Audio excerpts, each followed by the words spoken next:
Salam Bapak Ibu dan Saudara yang dikasihi Tuhan. Bagaimana kabar Anda pada hari ini? Tentunya baik-baik saja, bahkan lebih baik dari hari-hari yang sebelumnya. Itulah yang kita harapkan dalam kehidupan setiap manusia, termasuk Bapak Ibu Saudara dan juga saya. Nah, Saudara yang terkasih, pada saat ini kita berjumpa kembali di dalam renungan penguat jiwa pada minggu ini. Saya akan mengambil satu buah tema, yaitu iman yang melampaui pembalasan. Nah, firman Tuhan diambil dari Kejadian pasal 50 ayat 15 sampai dengan 21. Namun sebelumnya mari kita akan tunduk kepala, kita berdoa mohon pimpinan Tuhan. Allah kami yang di surga, kami mengucap syukur untuk kasih setiamu yang begitu besar buat kami semua. Engkau sudah memimpin dan Tuhan sudah menyertainya. Terima kasih Bapa, kami hanya menyerahkan dalam tangan kuasa-Mu. Engkau memberkati dan Tuhan menyertai. Dan biarlah kebenaran firman-Mu ini bisa menjadi pelita dalam kehidupan kami, yang menerangi jalan kami.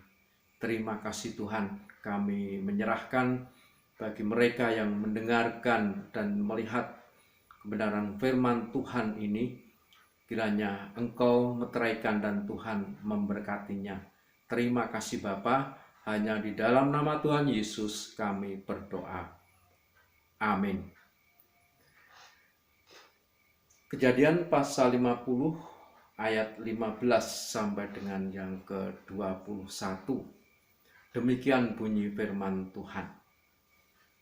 Ketika saudara-saudara Yusuf melihat bahwa ayah mereka telah mati, berkatalah mereka, "Boleh jadi Yusuf akan mendendam kita dan membalaskan sepenuhnya kepada kita segala kejahatan yang telah kita lakukan kepadanya."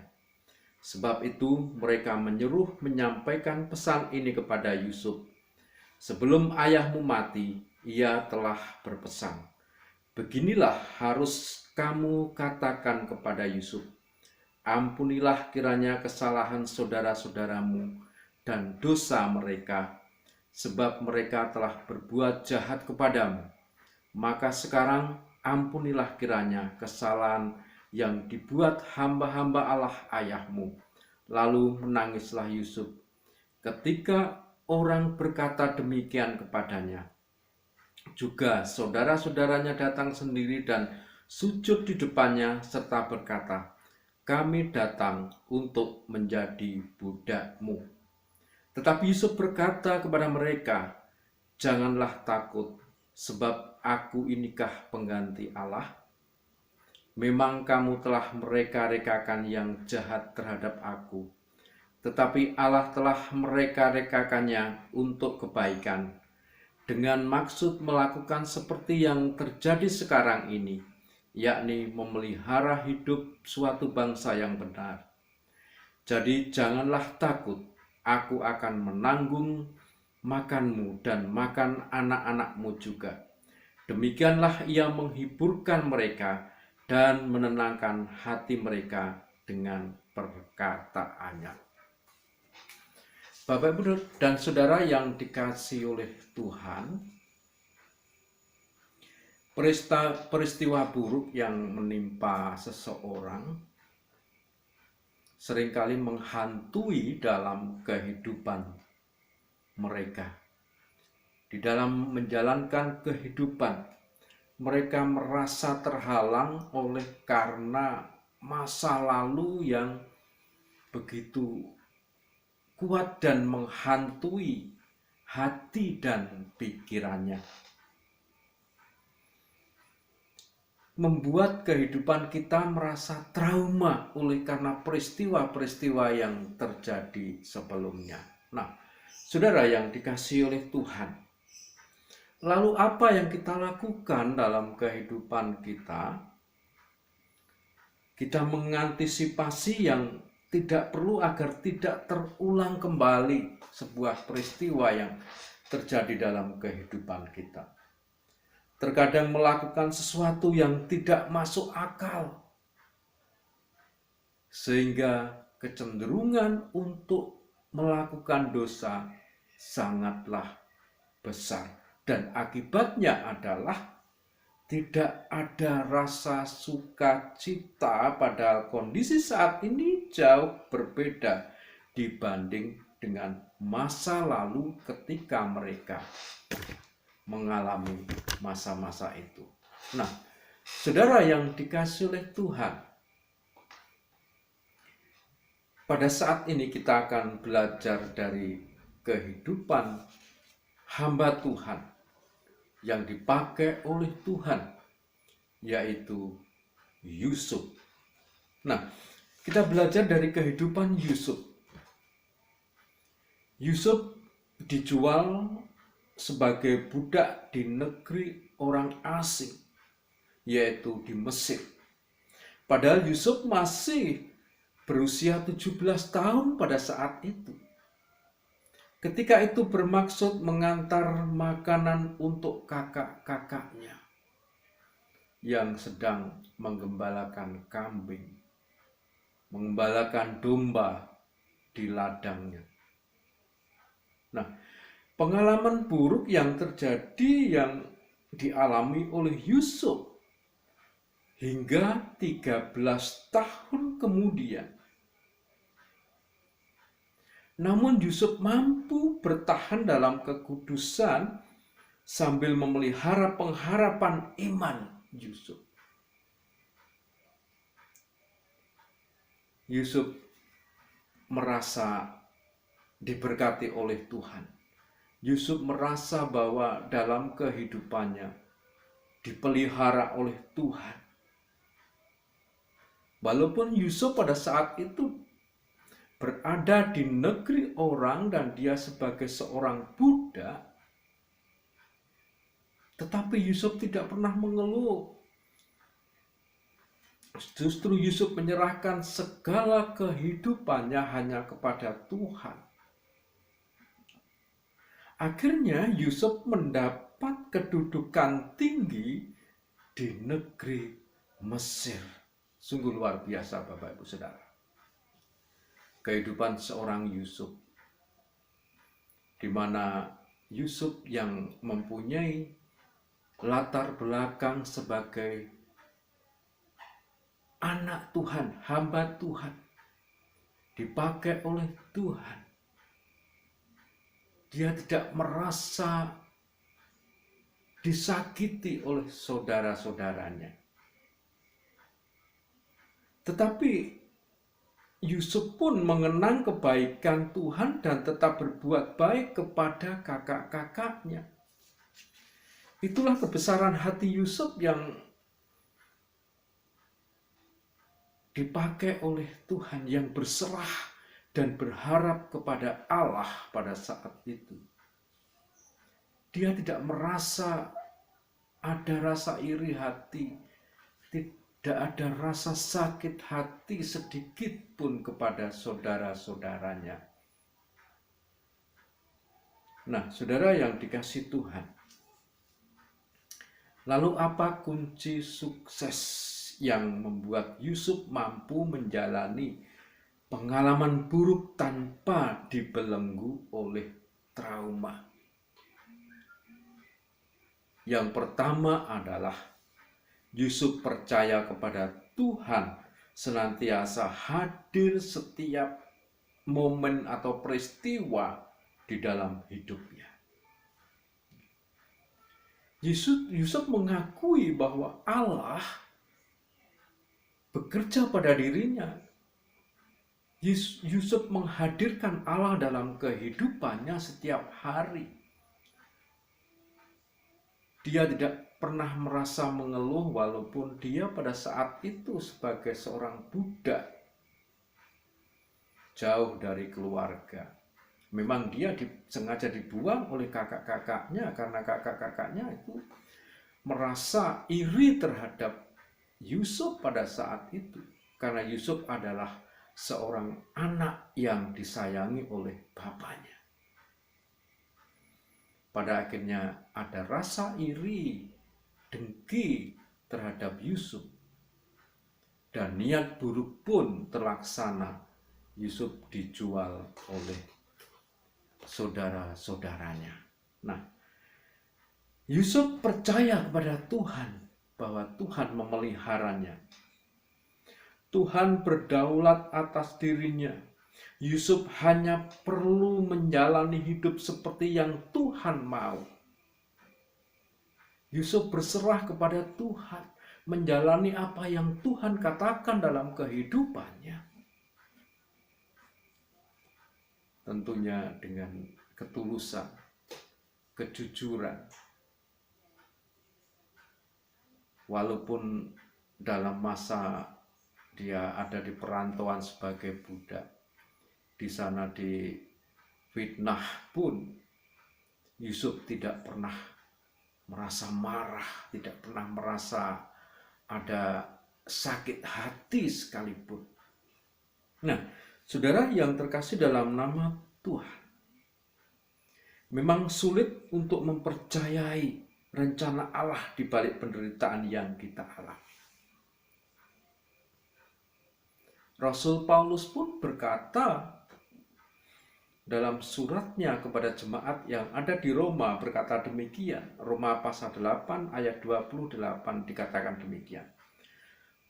Kita tahu sekarang bahwa Allah turut bekerja dalam segala sesuatu untuk mendatangkan kebaikan bagi mereka yang mengasihi Dia, yaitu bagi mereka yang terpanggil sesuai dengan rencana Allah. Nah, saudara, kita sebagai orang yang percaya kepada Tuhan, kita mengetahui bahwa Allah itu sebenarnya turut bekerja dalam kehidupan kita, menyertai kehidupan kita. Rasul Paulus memberikan nasihatnya kepada jemaat yang ada di Roma, agar mereka selalu mengandalkan Allah. Karena Allah turut bekerja dalam segala sesuatu. Nah, saudara, bagaimana dengan kehidupan kita? Apakah kita merasa bahwa dalam kehidupan kita merasakan kehadiran Allah? Apakah kita merasakan ada sesuatu yang Allah bekerja dalam kehidupan kita, sehingga dalam kehidupan kita senantiasa diberkati oleh Tuhan, oleh karena kita berserah kepadanya. Yang kedua, Yusuf beriman bahwa Tuhan pasti mengerjakan hal yang baik bagi dirinya, bagi keluarga, bahkan bagi keturunannya. Allah bukan saja mengizinkan ia hadir dan merencanakan hal baik di dalam dan melalui kejahatan kakak-kakaknya, tetapi Yusuf punya iman bahwa Tuhan pasti akan mengerjakan sesuatu hal yang baik dalam kehidupannya. Tuhan akan memberikan yang terbaik dalam kehidupan Yusuf pada saat itu. Dan ketika Yusuf hanya berharap kepada Allah, segala sesuatu berjalan dengan sempurna dan baik. Yusuf pun mendapat kedudukan di Mesir. Saudara yang dikasihi Tuhan,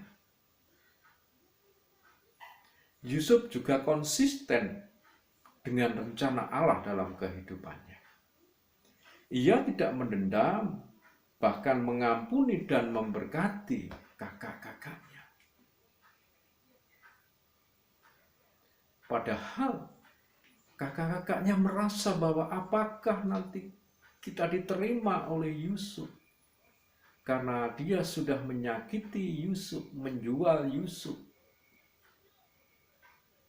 Dan ketika kakak-kakaknya datang ke Mesir untuk meminta pertolongan oleh karena mereka kekurangan makan, apa yang dilakukan oleh Yusuf?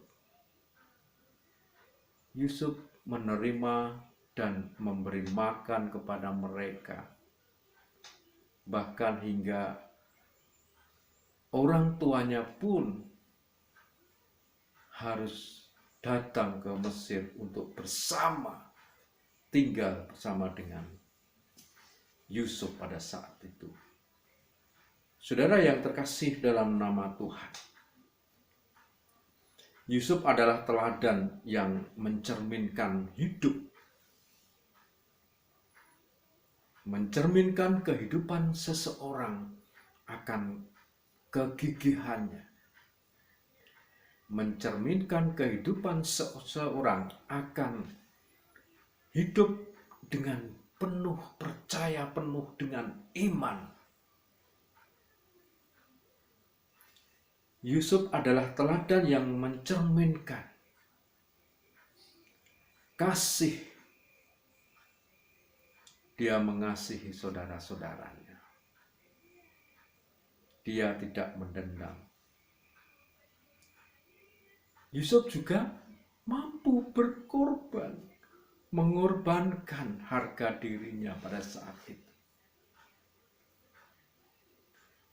Dan juga Yusuf adalah seorang yang menyelamatkan keluarganya. Dalam kehidupan kita sebagai orang yang sudah diselamatkan oleh karena darah Yesus, teladan akan kehidupan sebagai orang percaya kepada Yesus, tentunya kita harus meneladani kehidupan Yesus. Yusuf di sini adalah sebagai cerminan kematian, kehidupan, kasih, pengorbanan, dan penyelamatan Tuhan Yesus Kristus kepada seluruh umat manusia di dunia ini, termasuk saya dan juga termasuk saudara. Kiranya Roh Allah memakai teladan dalam memberdayakan kita agar konsisten mencerminkan kasih Kristus sampai kepada akhir zaman. Bagaimana dengan saudara? Apakah saudara merasa bahwa dalam kehidupan saudara merasa diberkati oleh Tuhan? Apakah kehidupan saudara merasa bahwa saudara dikasihi oleh orang lain, padahal Tuhan mengasihi kita? Kita punya iman bahwa iman melebihi dari apa yang Tuhan janjikan dalam kehidupan seluruh umat manusia. Iman yang melampaui pembalasan. Di sini Yusuf tidak pernah merasa ada rasa iri, ada rasa dengki, ada dendam, dan lain sebagainya. Dalam kehidupan kita sebagai orang percaya harus meneladani kehidupan Yusuf. Karena kita sudah ditebus oleh karena darah Kristus, kita diajari untuk mengasihi orang lain. Tuhan memberkati. Mari kita akan berdoa. Terima kasih Tuhan untuk malam hari ini kami boleh belajar dari kehidupan seorang Yusuf yang hidupnya punya iman yang melampaui apa yang Tuhan rencanakan dalam kehidupannya. Kami percaya bahwa kami sebagai umat-Mu boleh untuk meneladaninya, dan kami harus mengikuti teladan Tuhan Yesus Kristus mengasihi sesama. Terima kasih Tuhan, ajarilah kami untuk melakukan hal tersebut. Terima kasih Bapa, inilah Tuhan seru dan doa kami. Kami percayakan bahwa di dalam nama Tuhan Yesus kami berdoa. Terima kasih Bapa. Amin. Terima kasih Bapak, Ibu, dan Saudara. Tetap jaga kesehatan di masa seperti ini. Selalu pakai masker. Sering cuci tangan. Dan juga kita harus mampu menjaga jarak. Saya yakin dan percaya bahwa dalam kehidupan kita, kalau kita disiplin akan protokol kesehatan, kita akan terhindar dari virus yang hidup berdampingan dengan kita. Akhirnya saya ucapkan selamat bagi Bapak Ibu Saudara, salam sehat. Tuhan memberkati saudara. Shalom.